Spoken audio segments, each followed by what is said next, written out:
I'm going to be doing a 75-day sprint here on YouTube and probably also over on Instagram. And it's basically a 75 hard challenge.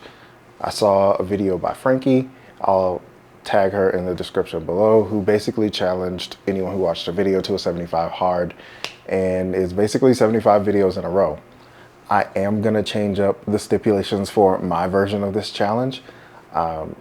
She insisted, you don't need to make a thumbnail and just have an idea and sit down and talk. I'm gonna take that, and then I'm also gonna add, I would like to talk about a certain niche. So I want to be an inspiration to business owners and entrepreneurs. And so I'm going to shift that just a little bit and have a specific niche that I'm talking about. And if you read the title, it's gonna be digital marketing, social media management, because as of January 2025, I have officially been in this industry for 10 years and I'm currently freelance. So I spent a lot of time in agencies, and I'm going to get into my story in a little bit, but I figured that 75 days of videos talking about my journey, sharing stories, sharing some inspiration, sharing some wins and some losses, some tools and tips and techniques, I think would be really interesting. And so that is my plan for this channel as of right now. So this is day one, and to kick off day one, I'm going to talk about my story and my journey of being in this industry for now 10 years. So being in this industry for 10 years has been very, very interesting. Back in 2015, when I first got hired for my first social media job, social media marketing and management was still very, very new. And it was an internship that I got my last semester of college at a local agency in the town where I went to college. And, I got that interview because I took a marketing class, and the teacher was like, if you guys want to make some extra money, go find businesses and ask them to run their social media. Most businesses won't have a social media. They won't know what to look for or what you're actually supposed to do. So you have a little bit of an advantage there. And so I did some Google searching, found a marketing agency that was in town, and I believe I just went over to their building and walked in, asked if they were looking for interns or had any open positions. They said yes. Filled out an application, went, had the interview, and scored the internship. So completed that internship, stayed there for that whole semester, and then at the end of the semester, they offered me a full-time job, my first full-time job out of college in my field that I studied, which was marketing, and I was off to the races. But I must tell you that when I started this, I didn't know anything about photography, videography, graphic design, any of that. I only knew marketing principles. And so they hired me, and I helped design some things in Canva. I wrote a lot of social copy. I started learning email marketing. So they were using Constant Contact at the time. So I learned a lot about that. And that was my intro to paid ads. So I learned a ton at that first job, and I stayed there for 2 years.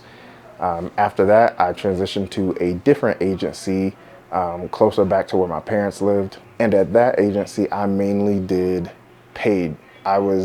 By the time I got there, I was interested in photo video. I had bought my first camera, a Canon T5. I had started taking pictures of my friends and my girlfriend. And, I may have had like one paid shoot.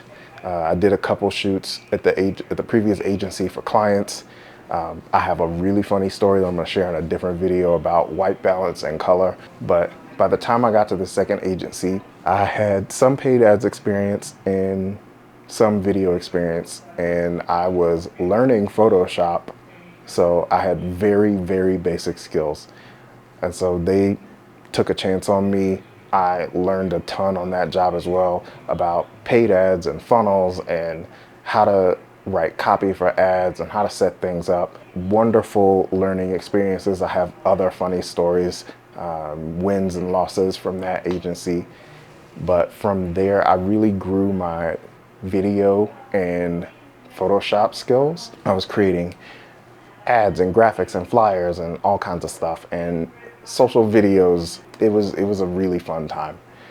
Stayed there for a year, and then I decided to go in-house, and I transition to a credit union. I started out as a marketing coordinator or marketing assistant. Started out as a marketing assistant, and then I grew into marketing coordinator. There I touched everything digital marketing. Because it was only two of us in that department when I started, I learned even more about Photoshop. I learned Adobe Illustrator. I learned more about InDesign. I designed social media graphics, flyers, billboards, brochures, pamphlets. I shot social video. I created campaigns, all kinds of things. In addition to running the social media, editing the website, writing blogs, writing emails, scheduling a whole bunch of stuff, coordinating with other outside organizations, cross-referencing information between departments, all kinds of stuff.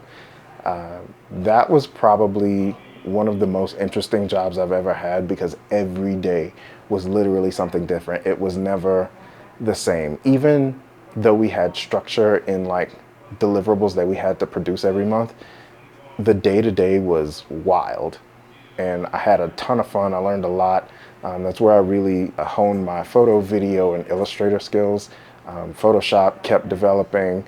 By this time in my life, I'm taking pictures more professionally. I have outside clients. I'm doing family photo shoots and headshots and all kinds of stuff. So ton of fun, and just all the time learning.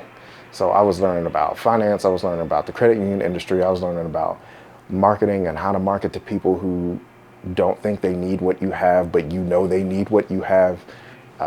Just a ton of information. I stayed there for about 3 years, and then I did a very short stint at a commercial real estate brokerage. Came in as a marketing assistant there. Also a ton of Illustrator and Photoshop. I got to fly a drone to take pictures of buildings, and learning how to write proposals for people who want to buy buildings and sell buildings, commercial offices, commercial entire buildings, multifamily properties. I learned a lot in that short stint. I then transitioned to Denver, Colorado, where I got hired on as a social media manager. I think like a senior social media manager, and that's what I was doing for the past 2 years. And there, just back to agency life, managing a ton of clients, organic and paid, lots of audits, lots of strategies, lots of content creation and development.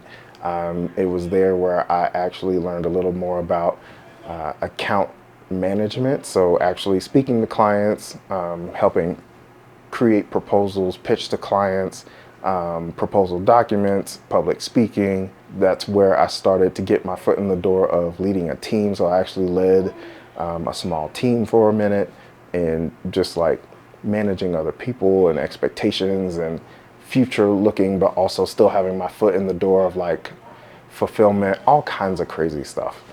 And that's where I am. So I have a ton of knowledge and experience in digital marketing and social media management and social media just in general. I've done a bunch of paid ads, run a bunch of campaigns. I've handled budgets, probably not in the millions. If I add up all the money over the course of my career, probably into the millions. But, on a monthly basis, I've handled tens of thousands, probably close to hundreds of thousands of dollars a month in paid ad spend. So ton of experience.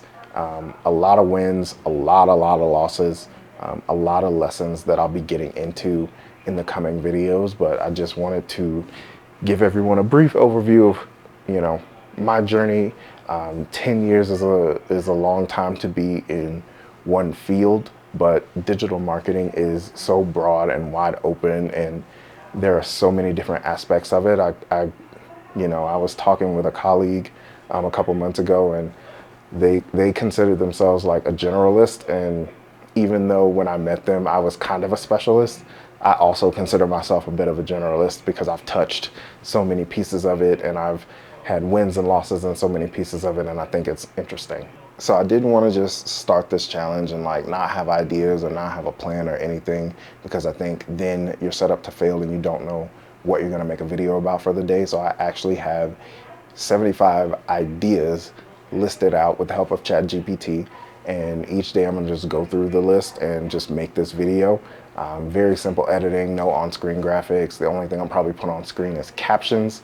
And I'm gonna make a thumbnail and have a title based on the idea, and we're just gonna roll with it and see what happens. So if that's something that you want to be a part of, go ahead and leave a comment down below. Let me know if you're gonna join the challenge, what your challenge is gonna be about, if you're gonna do my version or Frankie's version, and yeah, let's make this year great. If you enjoyed the video, I'd appreciate a thumbs up or a comment down below. Hit the subscribe if you want to, and I'll see you guys tomorrow. Peace.